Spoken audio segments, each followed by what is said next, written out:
আসসালামু আলাইকুম এভরিওয়ান, কি অবস্থা সবার, কেমন আছেন? আবার হাজির হলাম নিউ একটা ব্লগে। তো আজকে আপনাদের দেখাবো সৌদি আরবের প্রিয় খাবার।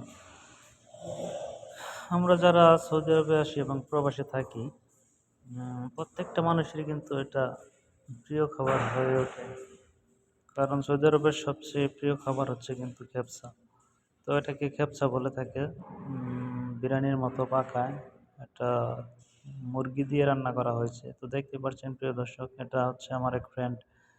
উনি প্রথমে একটা রেস্টুরেন্টে জব করতো, এখন হয়তো করে না। তো মাঝে মধ্যে ওনার রুমে আমার পার্টি থাকে। তো বরাবরের মতো আজকে আমার পার্টি আছে। তো দেখতেই পাচ্ছেন ওনার রুমে কিন্তু আমি ইতিমধ্যে চলে এসেছি। তো ক্যাপসা খাওয়ার জন্য। তো দেখতেই পাচ্ছেন কত আইটেম, কত সুন্দরভাবে কিন্তু উনি পাকিয়ে রেডি করে আমাকে ফোন করছে। তো আমি চলে আসছি। দাঁড়ান দাঁড়ান ভাই। হ্যালো। হুম। রেডি এখনো রেডি হয় না, ওয়েট করেন। আর কিছু আছে? হ্যাঁ। কি আছে? চলেন কি আছে আর? চলেন চলেন।